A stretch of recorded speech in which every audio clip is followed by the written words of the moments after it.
Faire sa veille, anticiper, communiquer, évoluer, changer. Pas toujours simple dans notre quotidien professionnel RH. J'entends encore trop souvent, mais on n'a jamais fait comme ça. Cela m'a donné envie de nous aider et à voir notre métier RH différemment. Bienvenue donc dans On n'a jamais fait comme ça, le podcast de ceux et celles qui font avancer la profession ressources humaines, de ceux et celles qui nous proposent, à nous RH, des solutions pratiques et concrètes. Je suis Florent Le Tourneur, fondateur de We Feel Good, agence marque employeur et communication RH. Merci d'avance de votre fidélité. Si ça n'est pas encore fait, abonnez-vous pour ne pas rater les prochains épisodes. J'espère d'ailleurs que cet épisode ouvrira pour vous le champ des possibles et vous donnera envie de faire bouger les lignes RH dans votre entreprise. C'est parti et bonne écoute. Hello à toutes et à tous et bienvenue pour ce nouvel épisode de On n'a jamais fait comme ça. Alors aujourd'hui, j'ai l'immense bonheur, le grand plaisir d'être reçu au sein des bureaux de LinkedIn France, en plein cœur de Paris, par Florent Balayer, le directeur de LinkedIn Talent Solutions pour la France. Bonjour Florent, merci pour cette invitation. Bonjour Florent, merci pour ton invitation et heureux de t'accueillir dans nos locaux. Écoute, ils sont extraordinaires, formidables, je sais pas comment le dire. Vous avez la chance effectivement d'avoir des locaux extrêmement bien situés, puis des locaux modernes et actuels. Et puis j'ai un petit plaisir, c'est d'inviter un Florent. Parce que j'en rencontre tellement peu, je sais pas comment toi ça se passait dans ta jeunesse, mais j'en ai pas rencontré beaucoup honnêtement. Non plus, et non, je suis ravi également, merci. Bon alors, donc Florent, on va parler à Florent, ça va être un petit peu compliqué à suivre pour tout le monde. On va simplement commencer par quelque chose d'important. On va sortir un petit peu de LinkedIn pour le moment, c'est toi. Qui es-tu Florent et quel était ton parcours qui t'a amené aux fonctions que tu occupes aujourd'hui? Très bien. Je m'appelle donc Florent, j'ai 49 ans que je viens de fêter et je suis papa de 3 filles, okay. 12, 14 et 16 ans. Waouh, ça doit occuper à la maison. Ça occupe à la maison. Et après 25 ans à Paris, on a décidé de partir et j'habite à Aix-en-Provence. Et donc je fais des allers-retours fréquents entre Aix-en-Provence et Paris pour voir les clients et les équipes. Donc on a un deuxième point commun au-delà du prénom, c'est que j'ai habité moi de nombreuses années à Aix-en-Provence. Je suis même marié à Aix-en-Provence. Ouais, tu vois, donc voilà. Comme quoi, on se découvre des points communs. Je pense que ça intéresse pas tout le monde, mais en tout cas nous ça nous intéresse. Voilà. Et pour répondre à tes questions plus précisément, qu'est-ce qui m'a emmené là, de peut-être refaire l'origine de ma petite carrière. J'ai toujours été très intéressé par l'aspect techno des choses et j'ai été diplômé en 2000, donc si les auditeurs qui nous écoutent sont de la même génération que moi, en 2000 c'était la folie, c'était l'avènement de l'internet economy et j'ai eu la chance de faire un stage chez IBM et en 2000 les opportunités pleuvaient et je suis pas allé au plus offrant, je suis allé auprès de l'entreprise la plus sexy qui s'appelait Business Objects à l'époque, qui n'existe plus, qui s'est fait racheter par SAP. Et là, j'étais commercial. D'accord. Et j'ai gravi les échelons. J'étais ingénieur commercial junior, donc sédentaire. Et puis après, ce qu'on appelle Key Account Director dans l'industrie du SaaS en général. Et puis, chemin faisant, j'ai évolué vers un autre éditeur, un peu plus connu celui-ci, avec une résonance mondiale encore plus forte, qui s'appelle Oracle. Et j'étais patron du marché défense et sécurité, donc le client, ministère de la Défense, ministère de l'Intérieur et les industriels qui gravitent autour. Voilà, j'étais en responsabilité commerciale de ces clients-là. Un marché assez particulier quand même, j'imagine. Marché très particulier, très réglementé et surtout quand il s'agit d'héberger de la donnée au sein de bases de données, je te laisse imaginer les contraintes de sécurité qu'il y a autour, mais en tout cas c'était passionnant. Et puis tous les feux étaient plutôt ouverts chez Oracle. Et puis je suis un pur produit des réseaux et de la capacité qu'a justement un réseau à t'offrir une expérience professionnelle. Une personne que j'avais connue chez Business Objects met son profil à jour et se déclare appartenir à LinkedIn. Voilà, ni une ni deux. Bonjour Pierre, je lui fais un petit clin d'œil. Que fais-tu chez LinkedIn? Je ne comprends absolument pas le business model de LinkedIn. Est-ce qu'on peut se voir? Qui à l'époque était indépendant en plus. Qui à l'époque était indépendant, donc ça c'était en 2011. D'accord. En juin 2011, on se voit avec Pierre et Pierre m'explique un petit peu le business model de LinkedIn. Pour moi, c'était LinkedIn ne vivait uniquement des premiums. Oui. Et en fait, me suis aperçu j'ai découvert le business model de LinkedIn, qui était en effet du B2B. 95% des revenus de LinkedIn étaient et sont liés au B2B. Donc je n'y allais pas pour un poste, j'y allais pour découvrir véritablement qui était LinkedIn, et il m'a mis des étoiles dans les yeux. Et 6 mois après, un job s'ouvre, je postule et j'ai la chance d'avoir ce job. Donc je rejoins l'équipe LinkedIn qui était fraîchement montée depuis 6 mois et j'étais, je pense, dans les le 10e employé de LinkedIn en France. D'accord. Voilà. Donc ça c'est donc j'ai commencé en janvier 2012. Voilà, en tant que commercial. OK. Et 12 ans après 12 ans après, de l'eau. Voilà, de l'eau. LinkedIn a évolué et toi aussi du coup. Alors l'environnement compétitif a évolué. Il y avait un acteur franco-français qui jouait dans la même cour que la nôtre, avec le sort qu'on lui connaît. Et puis nous, on était véritablement challenger à l'époque. Et puis, chemin faisant, les équipes ont grossi, les directions des ressources humaines étaient de plus en plus enclines à nous recevoir, comprenaient de plus en plus ce qu'on essayait de leur vendre, et puis comprenaient la mission et la vision qui était celle de LinkedIn. Donc, pendant 1 an, moi, en 2012, j'ai fait la promotion de cette offre logicielle pour permettre à des directions des ressources humaines de s'appuyer sur notre plateforme pour recruter. Voilà. Et j'ai eu la chance de grandir avec l'entreprise. D'ailleurs, il y a un parallèle probablement avec aussi le nombre de membres. À l'époque, il y avait 2,5 millions de membres. Tout à l'heure, j'imagine qu'on reviendra sur le nombre de membres qu'il y a aujourd'hui sur la plateforme. Voilà, il y a eu une croissance qui était très forte. J'ai bénéficié de cette croissance et j'ai grandi avec LinkedIn et LinkedIn France. OK. Voilà. Et aujourd'hui, je suis donc directeur commercial pour l'offre qu'on appelle Talent Solutions. Ce sont l'ensemble des produits logiciels qui permettent à des directions de ressources humaines de recruter, développer et fidéliser leurs employés. Voilà. OK. Merci pour pour ce résumé. Si on vient sur LinkedIn aujourd'hui, LinkedIn en France, c'est quoi aujourd'hui? Quelques chiffres. Alors l'idée c'est pas d'en sortir trop, mais c'est quelques chiffres qui sont importants et qui vont parler aux personnes qui nous écoutent.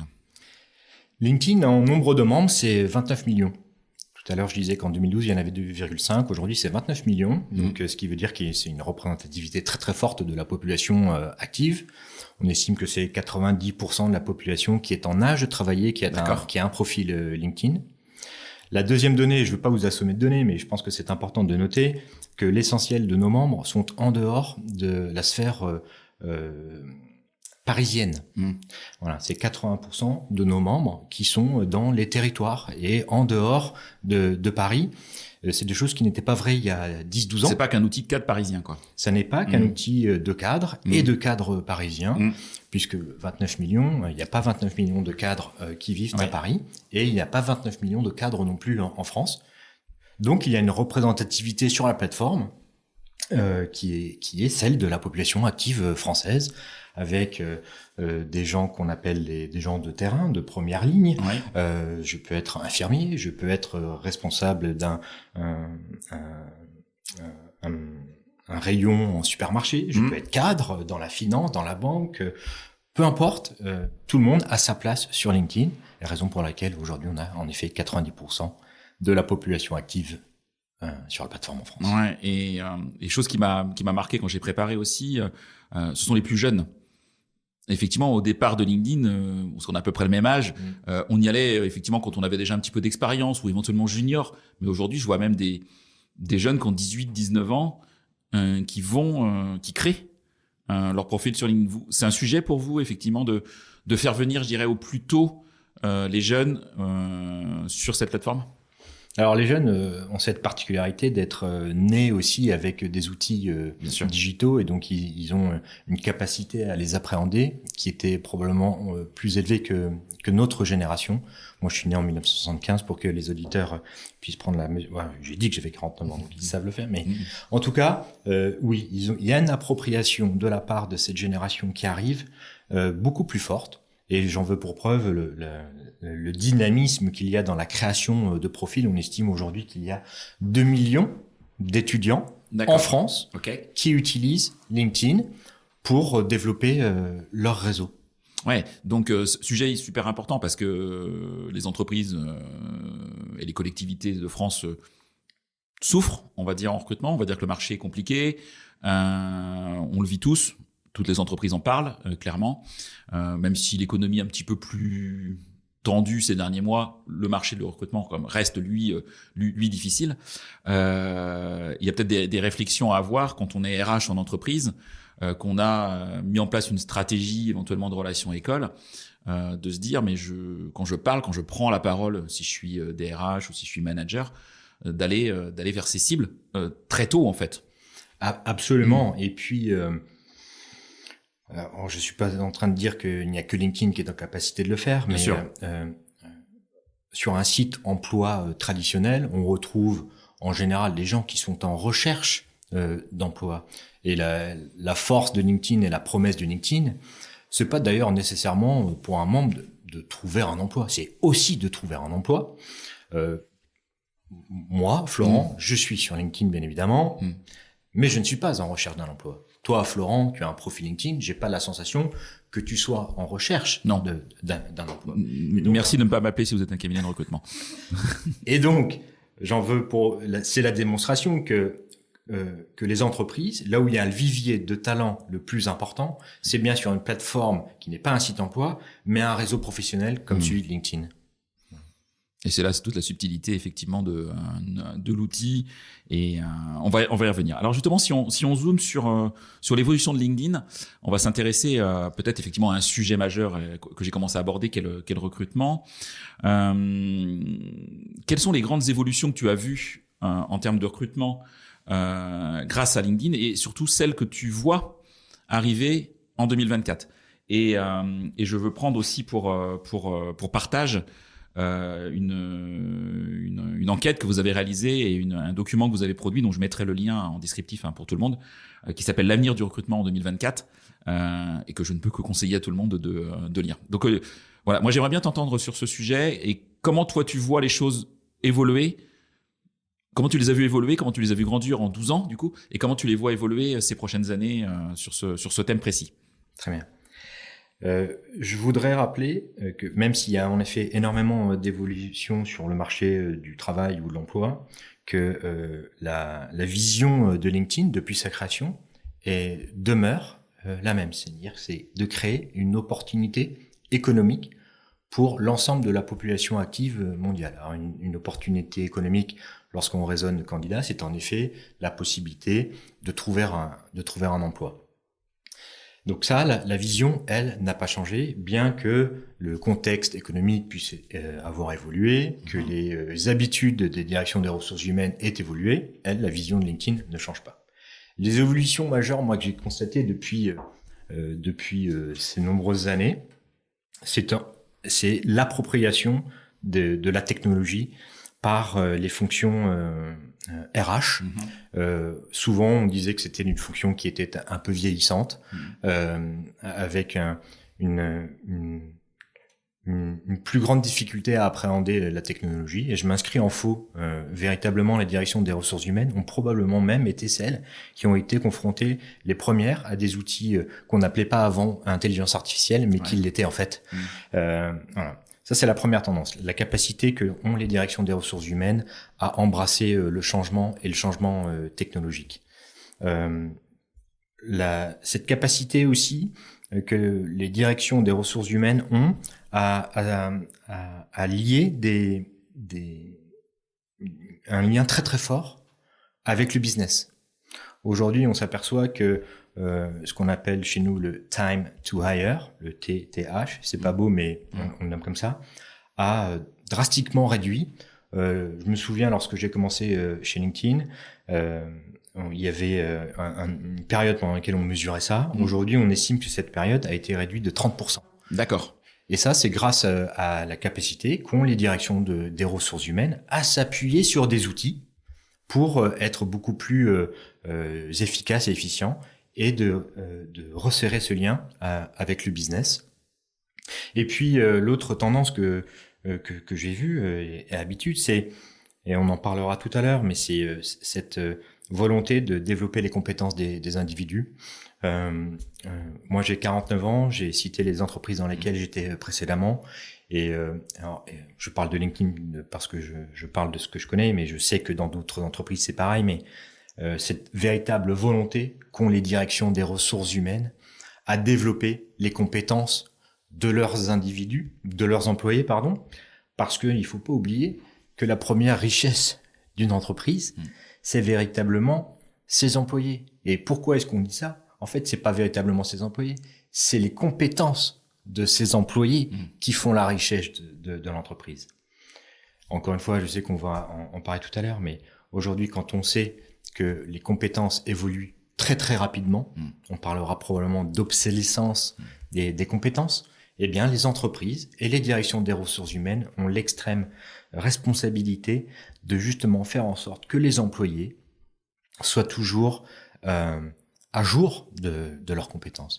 Et donc, elles sont là pour recruter les meilleurs talents, retenir ces meilleurs talents et développer pendant la durée de vie de l'employé, en tout cas en présence dans l'entreprise, de le développer, quoi. C'est la responsabilité des directions des ressources humaines. Et ça, je sens que c'est vraiment un marché qui est, enfin, en tout cas, quelque chose qui est vraiment top of mind chez les directions des ressources humaines. Ok. Tu as commencé à aborder un sujet qui est l'intelligence artificielle. Oui. L'IA. LinkedIn appartient à Microsoft aujourd'hui. Je ne sais pas si tout le monde le sait, mais c'est une information depuis 2016, je crois. Microsoft aussi est une entreprise en pointe dans le domaine de l'intelligence artificielle grâce aux 49% qu'ils détiennent dans OpenAI. Comment est-ce que l'IA demain va dynamiser le recrutement, à ton avis, de manière beaucoup plus forte que ce ne l'a été, peut-être de manière moins visible que maintenant ça l'est pour le grand public en tout cas? Alors en effet, l'intelligence artificielle polarise les débats. Je pense pas que ici j'ai à vous convaincre de l'amplitude du phénomène. Et je vais te donner, ainsi qu'aux auditeurs, un chiffre qui est assez éloquent. Depuis janvier 2023, il y a une progression en pourcentage de 75. C'est-à-dire que 75%, mois après mois, d'accord, nos membres ajoutent leurs compétences en matière d'intelligence artificielle. Donc ça peut être Gemini, ça peut être ChatGPT, OpenAI, enfin toutes les compétences relatives à l'intelligence artificielle. Sur l'ensemble des membres, c'est-à-dire ensemble des métiers. Exactement, sur l'ensemble des... Ok. Plus spécifiquement sur la fonction RH. Aujourd'hui, si je prends un recruteur et que je divise les tâches qu'il doit accomplir, il y a un certain nombre de tâches que l'intelligence artificielle serait et est en capacité d'automatiser et de simplifier. Le sourcing, par exemple. Aujourd'hui, est-ce que un sourceur ne pourrait pas, demain, demander à un outil de lui donner la liste des 100 meilleurs candidats pour être commercial dans la vente de logiciels qui parlent anglais, qui a une expérience aussi un peu technique, qui est la compétence A, B et C. Est-ce que ça, véritablement, on peut se donner le droit de penser qu'un outil serait en capacité de faire mieux qu'un sourceur? Je pense que la réponse est oui, puisque la qualité du prompt, qui elle est rédigée par l'individu, donnera lieu probablement à une augmentation du vivier de talent auquel je pourrais avoir accès. Et ce qui est marrant de noter, c'est que lorsqu'on a lancé notre produit boosté à l'intelligence artificielle, on s'est aperçu que le job du recruteur avait été un peu redéfini et que l'impact était très positif puisque l'augmentation, il y a 16% d'augmentation du temps passé avec les candidats. Donc, je faisais moins de tâches répétitives ou à valeur ajoutée moindre, mais en tout cas, je passais beaucoup plus de temps avec les candidats. Et c'est en ça que l'intelligence artificielle présente une réelle opportunité. Bien entendu qu'elle va modifier transformer un certain nombre de fonctions, mais elle va aussi développer d'autres compétences.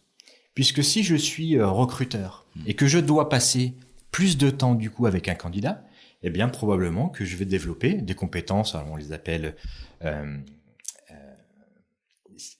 soft skills, les soft skills, ouais. Voilà, ma capacité à créer du lien, ma capacité à convaincre un candidat qu'il faut absolument rejoindre mon entreprise.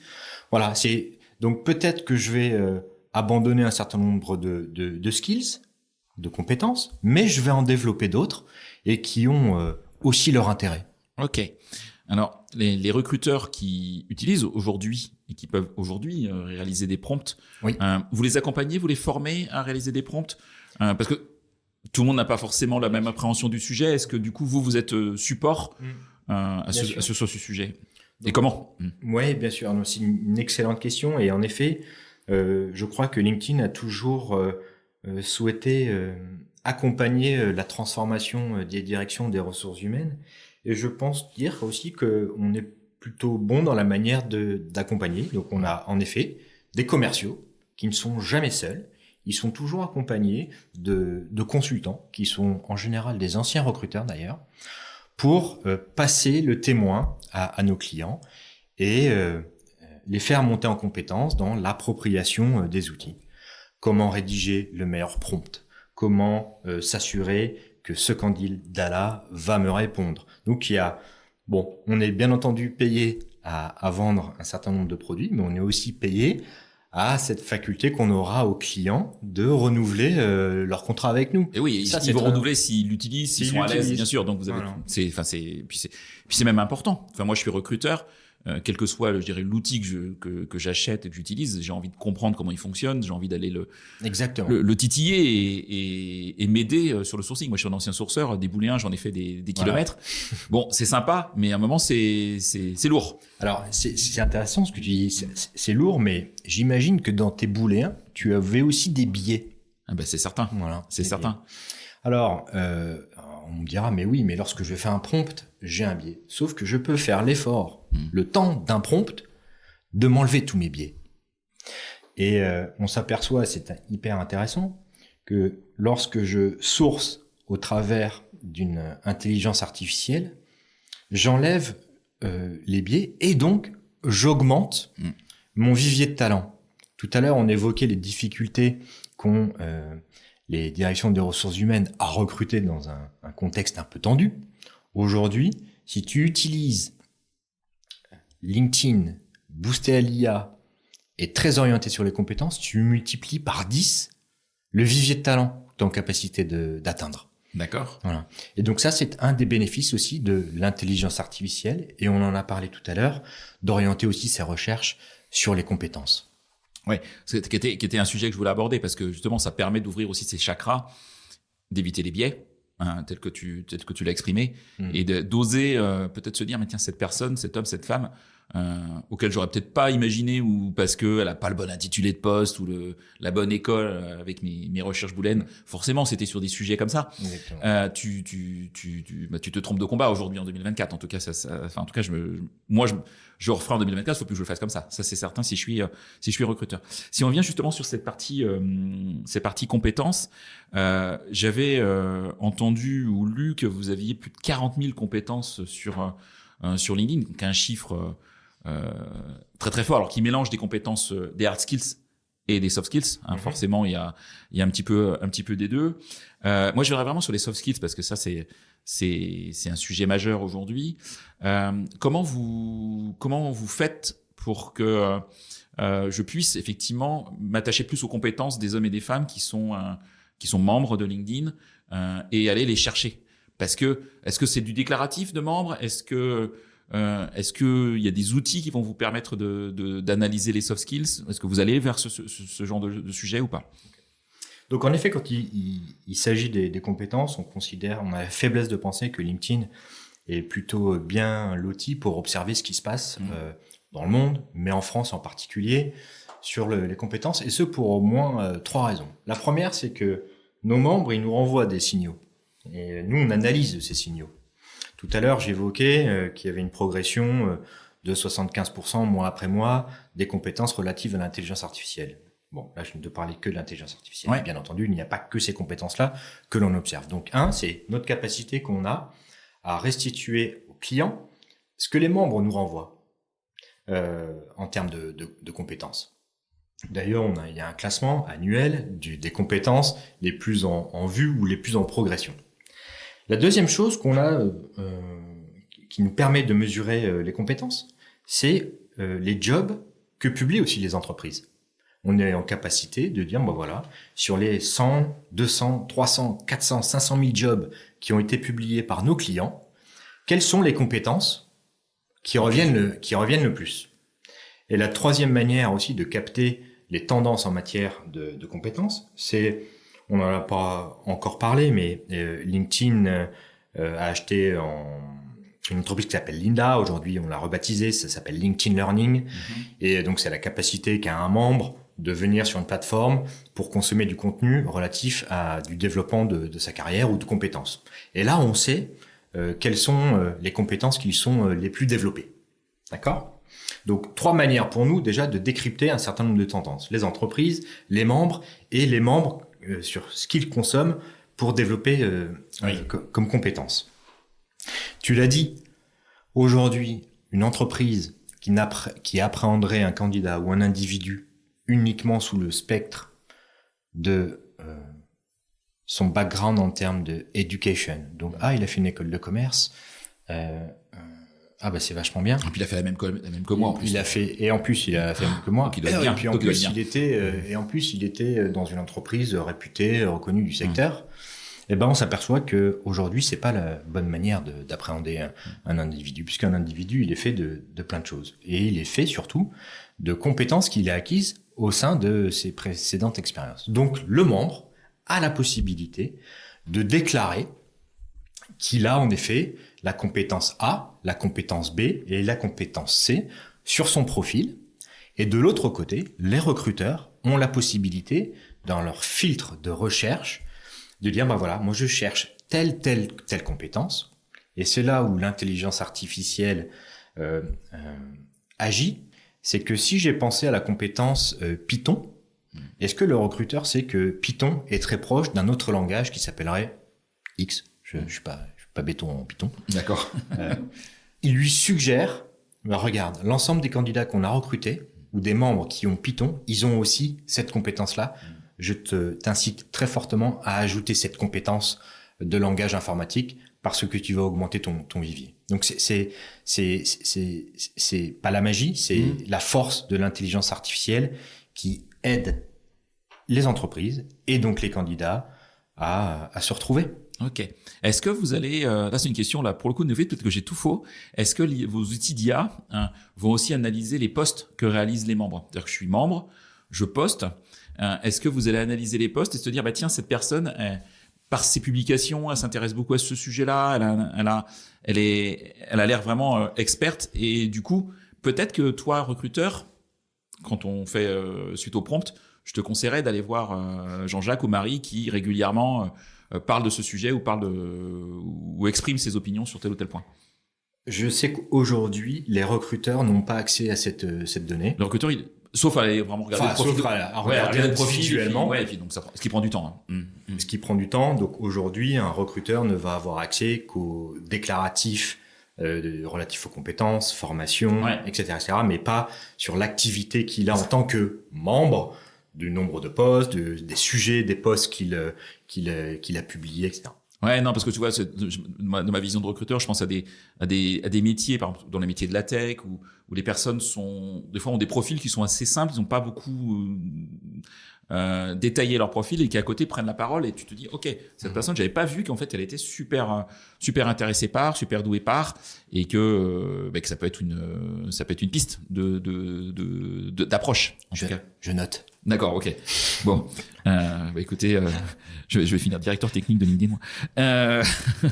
Non, mais voilà. En tout cas, c'était mon imagination qui m'amenait vers ce genre de choses.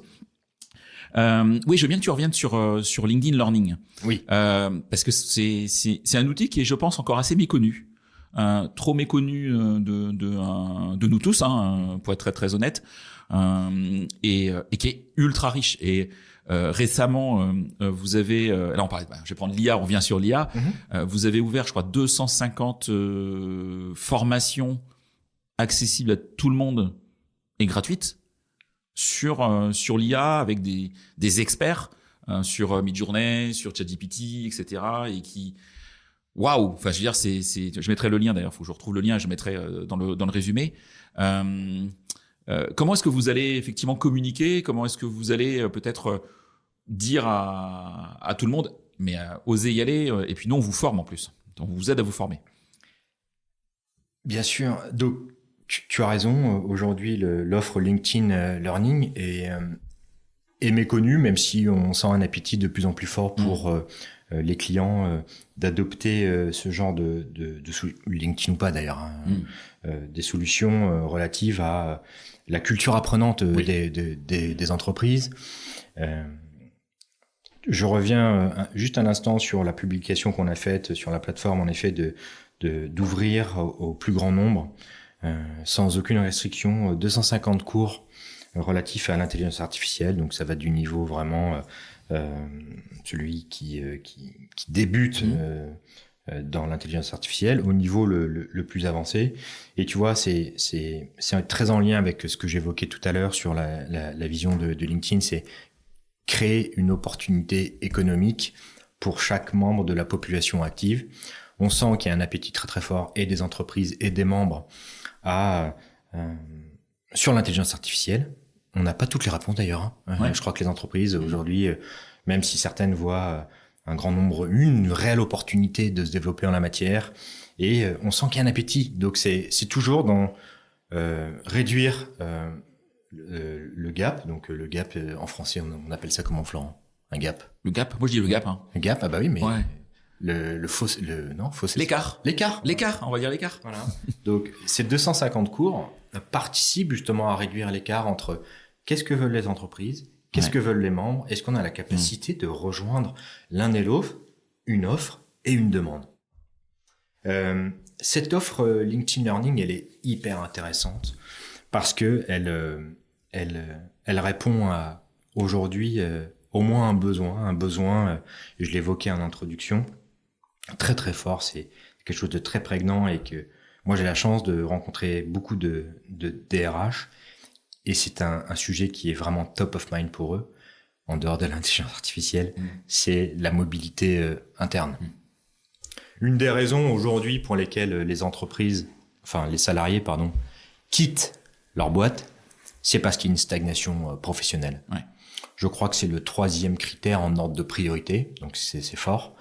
Voilà, j'ai l'impossibilité d'avoir accès à une opportunité en interne, pour plein de raisons. Soit l'entreprise est limitée technologiquement, soit l'entreprise est très décentralisée et il y a un effet silo qui empêche, par exemple, à une maison mère d'avoir une vue transversale de l'ensemble des jobs. Donc il y a un certain nombre de contraintes. Il y a aussi aujourd'hui une réalité à laquelle les entreprises font face, c'est que c'est très dur de recruter. Est-ce que demain, recruter en interne, ou en tout cas de mettre en place un programme de développement des compétences en interne pour promouvoir la mobilité interne, est-ce que ce serait au final pas plus avantageux financièrement, mais à plein d'égards, recruter coûte de l'argent, développer des compétences coûte de l'argent, voilà. Eh bien moi, Florent, demain si je vois un job aux US avec un spectre un petit peu différent, mais si on considère que j'ai 80% des compétences pour faire ce job chez LinkedIn, est-ce qu'il vaut mieux m'embaucher moi, enfin me garder et m'envoyer là-bas, ou recruter quelqu'un dont on sait que le ramp-up, c'est-à-dire la phase d'acculturation à l'entreprise, est allée entre 6 et 9 mois, on est plus proche des 9 mois. Ouais, voilà. Je pense, ouais. Donc, voilà. Donc, LinkedIn Learning, aujourd'hui. Puis on ne sait pas si la mayonnaise culturelle va prendre en plus. Et on ne sait pas, et bon, on a tous en tête des cas où ça se passe pas forcément bien. Des fois, ça se passe très bien et tant mieux. Mais, en effet. Mais il y a cette contrainte, quand même, qui est, liée à la difficulté du recrutement. Et la deuxième chose aussi qui drive l'appétit des directions des ressources humaines pour mettre en place des outils de ce type-là, c'est l'obsolescence des compétences. Je lisais qui c'était Accenture, qui a fait une étude il y a 3 ans et qui disait qu'une compétence dans les années 80 avait une durée de vie de 30 ans. Aujourd'hui, la durée de vie d'une compétence, c'est entre 4 et 5 ans. Je demande aux auditeurs de retenir qu'un chiffre, c'est celui-ci, et qu'on a 29 millions de membres aussi en France. Mais plus sérieusement, c'est incroyable de savoir que, en effet, aujourd'hui, une compétence ne dure que 5 ans, et que d'ici 2030, 50% des compétences que je fais pour faire un job X va évoluer. D'accord. Donc, d'un côté, il y a une difficulté relative à recruter. Il y a une obsolescence des compétences. Et en plus, les compétences doivent aller toujours plus vite dans leur apprentissage pour qu'une entreprise puisse garder ce momentum et d'être au top de son jeu, quoi. Ouais. Et donc, tout ça fait que la culture d'apprentissage au sein de l'entreprise est en train de marquer une tendance qui est très, très, très, très forte. Et il y a un appétit aussi de la part de nos membres. 70% de nos membres ont envie d'apprendre et de développer des compétences. Très, très, ça c'est certain. Et en quoi LinkedIn peut aider, moi je suis RH en entreprise, peut m'aider à ma mobilité interne. J'ai peut-être la faiblesse de penser, c'est qu'à mon avis, LinkedIn, c'est plus de choses sur des collaborateurs d'une boîte que le DRH de sa propre boîte. Parce que vous avez des fois tout le profil qui est complet. Vous avez les compétences qui sont complétées, voire les collaborateurs de ma boîte qui suivent des formations sans me le dire, moi DRH sur LinkedIn, ils ne demandent pas à leur DRH. Est-ce que demain, ou aujourd'hui, ou demain, LinkedIn peut être un vrai outil en mobilité interne, comme il l'est aujourd'hui un outil de recrutement? C'est une excellente question, Florent. Le premier challenge d'une entreprise qui veut faire de la mobilité interne, c'est de faire un état de l'art de la situation, des compétences et des forces en présence. En général, un référentiel de compétences d'une entreprise est obsolète le jour même où on le met en place. Oui. Et donc, en effet, on est interrogé par les entreprises. Mais est-ce que LinkedIn, demain, ne pourrait pas servir comme référentiel de compétences de mes propres employés, puisque vos données seraient plus à jour que la nôtre? Alors, on n'a pas en tant que tel une solution qui permettrait de déverser d'un point A, qui serait LinkedIn, dans une base de données qui serait un point B de l'entreprise. Par contre, on a des outils. Pour pas le nommer, ça s'appelle Talent Insights. La raison pour laquelle je le nomme, c'est qu'il y a Insights dedans. C'est un cockpit de pilotage accessible par un DRH. Je veux connaître maintenant, tout de suite, l'ensemble de mes collaborateurs qui ont la compétence en intelligence artificielle, qui ont plus de 3 ans de boîte, qui étaient avant dans la boîte Y. Voilà. Je veux cette photographie-là. J'ai la capacité de dire, sur 1000 employés, j'en ai que 5 qui ont une compétence digitale ou relative à l'intelligence artificielle.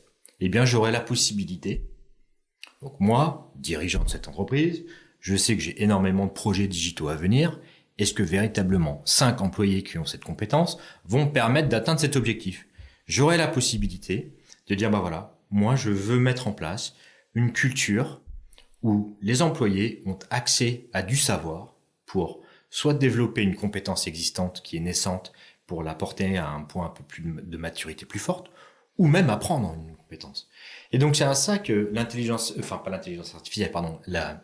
la culture apprenante et des outils type LinkedIn Learning peuvent aider les entreprises à développer les compétences de leurs collaborateurs pour demain avoir le job Y.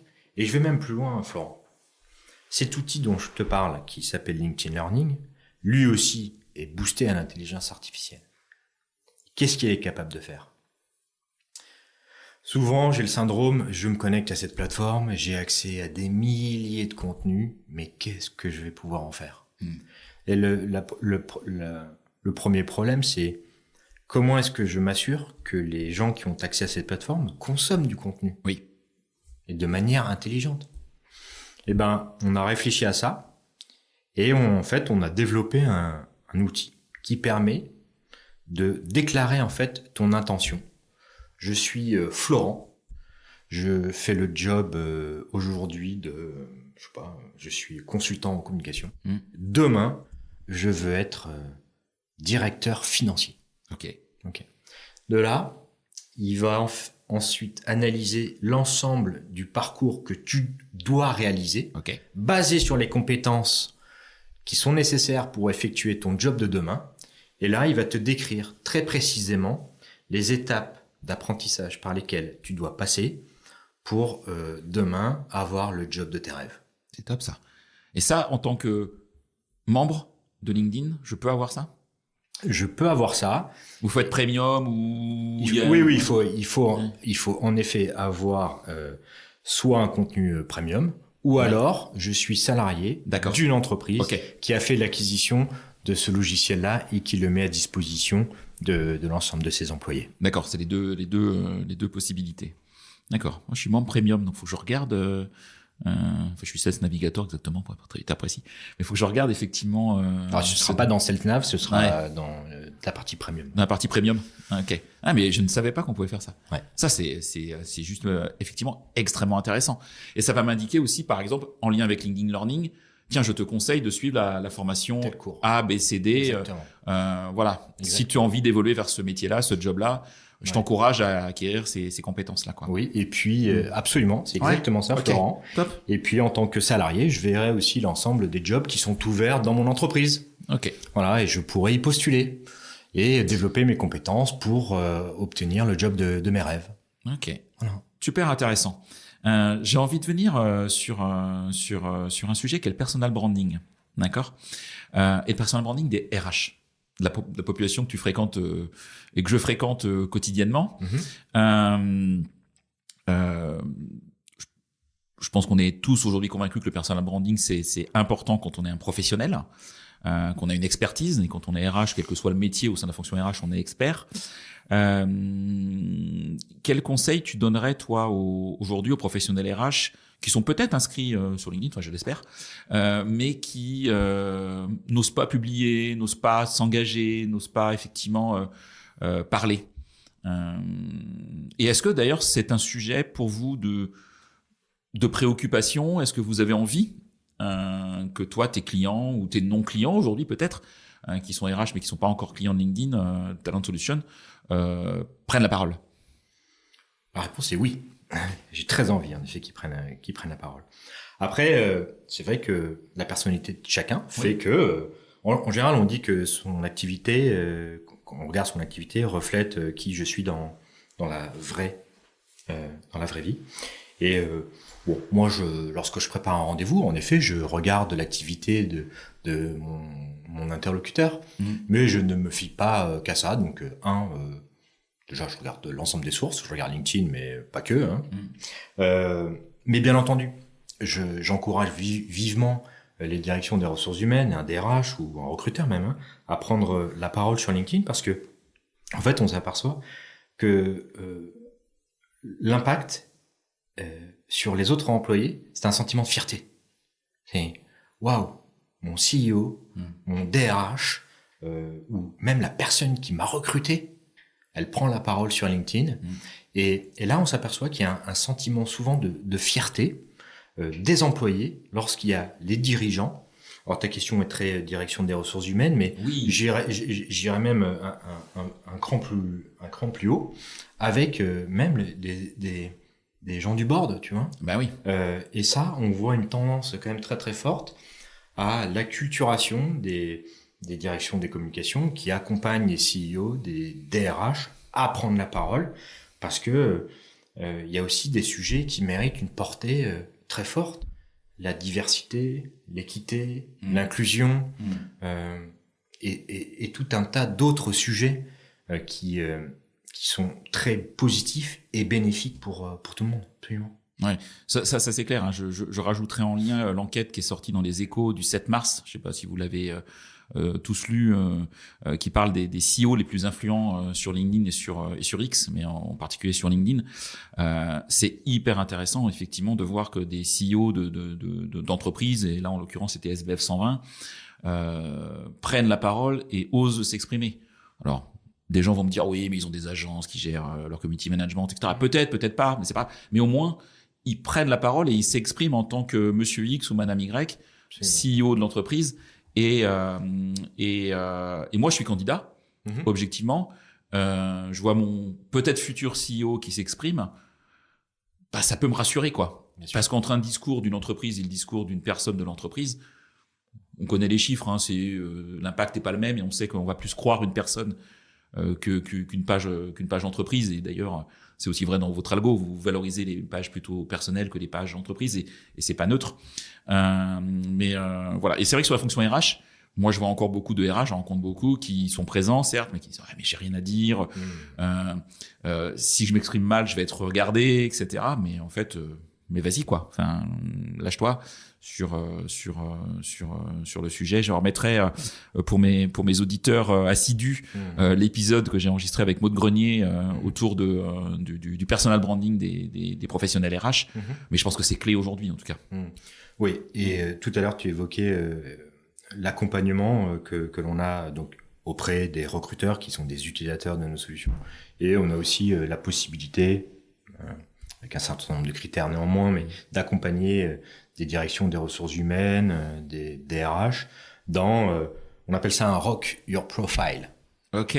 Voilà, donc en effet, certains profils méritent d'être mis à jour, tant sur la photo que sur les compétences qui sont mises. Que sur le rattachement à l'entreprise, des fois. Des trucs toutes bêtes, mais... Ouais. Mais on a la possibilité, en effet, d'accompagner aussi des boards RH ou même un peu plus haut dans ce Rock Your Profile. Ok. Bon, top. Le temps tourne, Florent. C'est passionnant. Tu as énormément de choses à nous dire. Je trouve ça super chouette. Est-ce qu'il y a une question que je t'ai pas posée et que tu aurais aimé que je te pose? Est-ce qu'il y a un sujet peut-être que j'ai pas abordé et tu te dis tiens, j'aurais aimé en parler? En fait, je veux pas le syndrome de l'entretien de recrutement où après l'entretien de recrutement, tu rentres chez toi et tu dis ah mais j'ai oublié de le dire au recruteur. Et là, t'aurais bien de nous confier quelque chose. Non, est-ce que ça n'a rien à voir avec l'entretien, je peux? Bah oui. Comment est-ce que je vais mesurer que ce que je dis, les gens, ils aiment? Ah, ça c'est une bonne question. Donc il y a l'audience. Ouais. Il y a l'audience du podcast. Ouais. Et puis, il y a le relais et les posts que je vais faire sur LinkedIn ou que peut-être toi tu feras sur LinkedIn sur ton épisode. Et effectivement, est-ce qu'ils interagissent et qu'ils sont intéressés et les retours. Et je peux t'assurer qu'effectivement, sur les interviews que j'ai, les invités ont des retours en direct. Et j'en ai régulièrement avec des messages privés sur LinkedIn assez nombreux. Donc, et s'ils peuvent me faire aussi un feedback constructif, moi c'est mon premier podcast. D'accord. Et donc poser sa voix, réfléchir en même temps que répondre, enfin c'est pas évident, mais en tout cas c'est une expérience hyper agréable. Voilà. Et si les gens peuvent me donner des feedbacks, avec plaisir. D'ailleurs, si on veut te contacter, si moi je t'écoute, si j'ai envie de te contacter, LinkedIn, tu réponds vraiment? Ah moi je réponds à tout. Parce que tu dois être pas mal sollicité je mets un peu de temps, mais je réponds toujours. Ouais. Je vous conseille le petit message automatique dans votre messagerie LinkedIn. Moi, je l'ai mis en place. Ah oui, exact. Et ça, c'est juste. Est-ce que tu as vu cette fonctionnalité aussi où on a la possibilité de prendre un rendez-vous? Ah, je l'ai pas encore vu celui-là. C'est super. Ah, bah, prendre un rendez-vous avec moi. Ouais. Sur LinkedIn. Ouais. Bon, sur ton profil. Bon, ça faut que je le mette. Hein. Ouais. Ça c'est certain. Donc, ok, top. Est-ce qu'il y a des personnes que tu me conseillerais d'inviter sur ce podcast? Soit des professionnels RH que tu connais, des DRH que tu connais, où tu te dis tiens, cet homme, cette femme, je trouve qu'ils font différemment leur métier et qui serait intéressant d'entendre.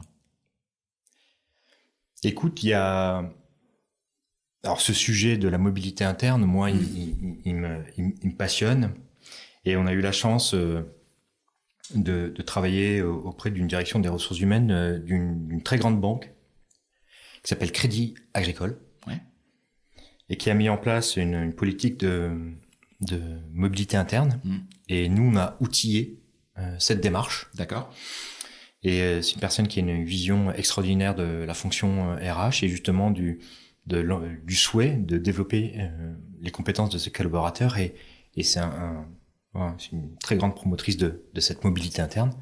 Donc, je t'encourage Et son nom ? à la contacter. Bénédicte Chrétien. Ok, d'accord. Ok, top. T'écoutes des podcasts ? Parce que là, c'est ton premier, mais est-ce que toi, t'es auditeur de podcasts ? Est-ce que ça t'arrive ou pas ? Soit, t'as le droit de pas écouter de podcast, hein. Mais je crois que tu vas pas me croire. Vas-y. Le premier podcast que j'ai écouté, c'était ce matin. Ah, ok. Et c'était lequel ? Ah bah c'est un DRH. Ok, c'est génial. Il s'appelle pas Florent. Non, il y a trop de Florent, on va se perdre. Non, mais c'est marrant que tu m'en parles parce que non mais vraiment, le nom de l'entreprise c'est Aircall. Oui. Le nom de la personne, j'ai oublié. D'accord, je retrouverai. Et il parle de l'intelligence artificielle et la fonction relative au recrutement. Ok. Et de l'impact. Et j'ai trouvé passionnant. Ça dure 22 minutes. Alors, il est interviewé par 2 personnes de chez LinkedIn. Mais non, c'est passionnant. Il est top, tu peux le contacter. Et franchement, il en est vraiment bien. Ok, très très clair. À côté de ça, t'es plutôt lecture, t'es plutôt série, t'es plutôt... C'est quoi tes sources de contenu ? À part LinkedIn. Je lis beaucoup la presse. Ouais. Ouais, je dois avouer que je lis peu de bouquins. Ouais. Je lis beaucoup de presse. Je passe pas mal de temps dans le TGV. Et c'est vrai que je lis beaucoup la presse. Mais alors, c'est très large. Hein. D'accord. C'est très, très, très large. Sur LinkedIn, j'apprends énormément. Et bien sûr. Oui, c'est normal. Non, mais je dois avouer que maintenant que j'ai accès à LinkedIn Learning, je te promets qu'il n'y a pas, un mois où j'ajoute pas une compétence à mon profil. D'accord. Vraiment. Ok. Non, c'est canon. Et puis mes sources, après j'ai plein d'occupations en dehors du travail aussi. Oui, j'espère. Hein. Qui sont sources aussi de réflexion sur la vie en général, mais et qui m'aident dans mon job aussi. Bon, bah top. Un grand merci Florent. Un grand merci pour ton accueil une nouvelle fois, pour ta transparence et tes réponses de qualité. J'espère qu'il y aura d'autres podcasts, que je t'entendrai sur d'autres podcasts maintenant que tu as pris goût au sujet et que tu vas devenir addict à ce média, en tout cas, à ce type de média. Bah, sans nul doute, tu m'as donné le goût. Merci Florent pour ton invitation. J'ai trouvé l'expérience très agréable. Merci. Merci. À bientôt à tout le monde et pour un nouvel épisode. Au revoir. C'est terminé pour ce bel épisode. Merci de l'avoir suivi en entier. Pour ne pas rater le prochain, d'ailleurs je prépare plein de chouettes entretiens pour ces prochaines semaines, abonnez-vous à On n'a jamais fait comme ça. C'est le bouton suivre sur Apple Podcast ou s'abonner simplement sur Spotify. N'hésitez pas également à mettre 5 étoiles si vous avez apprécié ce podcast et à me contacter via LinkedIn pour tout commentaire ou toute suggestion d'invité. À bientôt.